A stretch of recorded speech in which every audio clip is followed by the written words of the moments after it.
Pada literasi kali ini, Ibu akan menyampaikan tentang fabel. Tentunya kalau kalian mendengar kata fabel itu bukan hal yang asing ya buat kalian, karena kalian pasti akan langsung berpikir fabel, oh berarti cerita binatang seperti itu. Nah, tapi pada kali ini Bu Guru akan menjelaskan lebih jelas lagi, lebih rinci lagi apa itu fabel.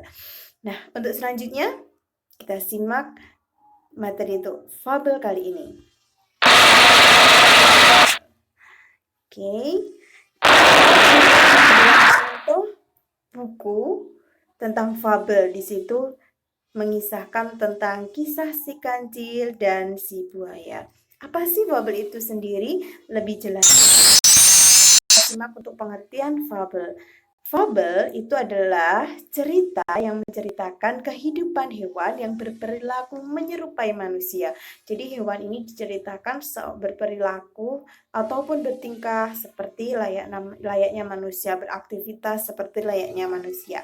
Nah, fabel itu termasuk jenis cerita fiksi anak-anak, bukan kisah tentang kehidupan nyata. Cerita fabel sering juga disebut cerita moral karena pesan yang ada di dalam cerita fabel berkaitan erat dengan moral. Tokoh pada cerita fabel itu biasanya memang binatang, dan teks cerita fabel tidak hanya mengisahkan tentang kehidupan binatang, tetapi juga mengisahkan kehidupan manusia dengan segala karakternya. Oke. Nah, binatang-binatang yang ada pada cerita fabel memiliki karakter seperti manusia atau diceritakan memiliki karakter seperti manusia. Mereka ada yang baik, ada yang jahat, ada yang sopan, ada yang terlalu lincah kalau guru bilang ya. Ada yang suka bohong, ada yang culas, ada yang penipu, tapi juga ada yang sangat cerdik. Binatang apa yang kalian tahu yang selalu dikisahkan sebagai binatang yang cerdik?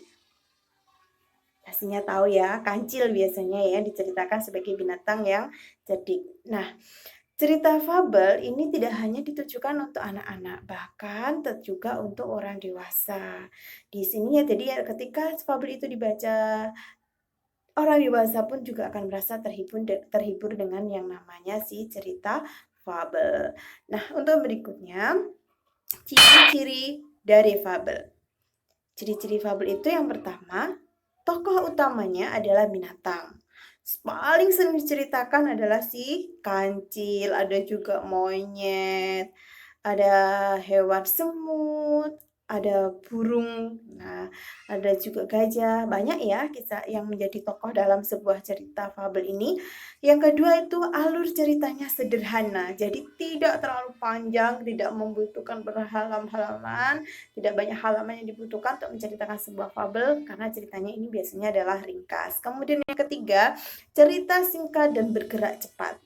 Bergerak cepat di sini adalah mulai dari konfliknya, penyelesaiannya, kemudian kodenya ini bergerak dengan sangat cepat. Kemudian karakter tokoh tidak diuraikan secara terperinci, tidak diuraikan secara detail. Misalkan dari kisah hidupnya yang lampau, masa lalunya ini, nah tidak seperti itu. Kemudian yang kelima, gaya penceritaan secara lisan. Jadi ini lebih sering diceritakan dari mulut ke mulut secara lisan. Yang keenam, pesan atau tema kadang-kadang dituliskan dalam cerita. Nah, dalam cerita fabel ini pesan moral itu tidak selalu dituliskan oleh pengarang. Karena kita harus mengambil pesan moral itu sendiri, merangkum pesan moral itu sendiri dari kisah ini. Oh, berarti ini yang menyampaikan pesan seperti apa. Tapi juga ada buku, di dalam buku itu setelah kisahnya itu ada pesan moral yang dituliskan. Kemudian yang ketujuh, pendahuluan sangat singkat dan langsung. Pengenalan tokoh, cerita latar, waktu, tempat itu dikenalkan secara singkat saja dan tidak terlalu bertele-tele. Ini biasanya di fabel itu seperti itu. Kemudian berikutnya struktur teks cerita fabel. Judul, yang pertama struktur teks ini ada judul, kemudian nanti ada orientasi, komplikasi, klimaks, resolusi, dan koda. Judul sendiri itu adalah kepala karangan yang berfungsi mengarahkan pikiran pembaca tentang gambaran umum si fabel. Nah, kalau orientasi ini adalah kalimat yang terdapat pada awal cerita yang fungsinya untuk pengenalan waktu, tempat, dan karakter atau tokoh dalam cerita tersebut. Kemudian yang tiga itu adalah komplikasi. Nah, ini adalah bagian di mana muncul sebuah masalah atau konflik dalam cerita. Nah, komplikasi ini dalam komplikasi atau konflik yang terjadi itu tidak hanya satu konflik saja, bisa banyak konflik. Nah, nanti ketika ada banyak konflik itu akhirnya ataupun hanya satu konflik tapi kemungkinan dari konflik tersebut akan ada yang namanya klimaks. Nah, klimaks adalah konflik yang mencapai puncaknya.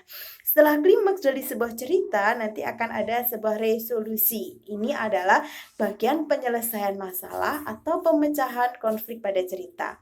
Nah, untuk yang terakhir, struktur kalimat dari fabel ini sendiri adalah koda.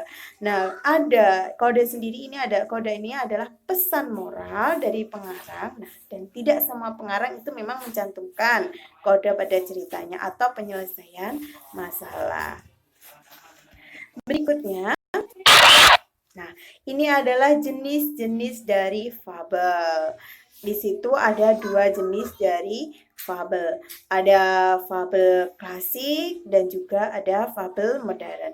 Untuk fabel klasik sendiri ini merupakan sebuah cerita yang telah ada sejak zaman dahulu tetapi tidak diketahui ya persis waktu munculnya ini kapan. Dan tentunya diwariskan secara turun-temurun atau diceritakan dari mulut ke mulut. Biasanya anonim ya, tanpa pengarang atau tidak jelas pengarangnya siapa. Kemudian cerita fabel klasik ini ceritanya sangat pendek, temanya sederhana, kental dengan petuah atau pesan moral, dan juga sifat hewaninya yang masih sangat melekat.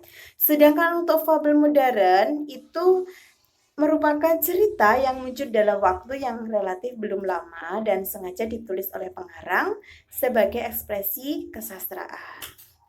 Nah, ini untuk fabel modern sendiri ini cerita bisa pendek atau panjang.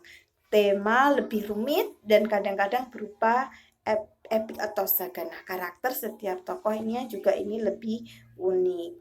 Nah, anak-anakku, itu tadi beberapa pengetahuan tentang fabel, mulai dari jenis-jenis fabel, struktur teksnya, dan sebagainya. Dan ini ada beberapa contoh dari fabel sendiri.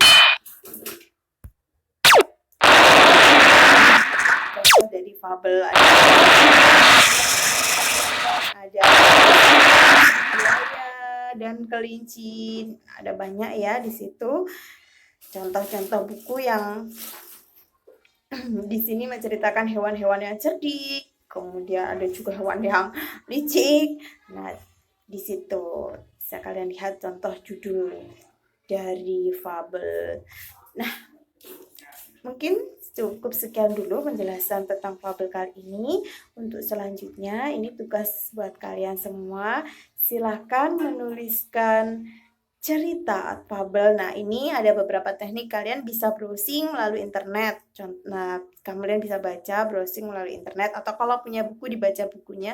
Namun ceritakan ulang menggunakan bahasa kalian sendiri, jadi tidak disalin sama persis dengan yang tertera di cerita yang kamu baca, tapi ini menceritakan ulang menggunakan kalimat kamu sendiri, ditulis, nanti dikumpulkan. Waktunya nanti akan Bu Guru share untuk kemudian ya. Oke, sampai jumpa. Terima kasih. Wassalamualaikum warahmatullahi wabarakatuh.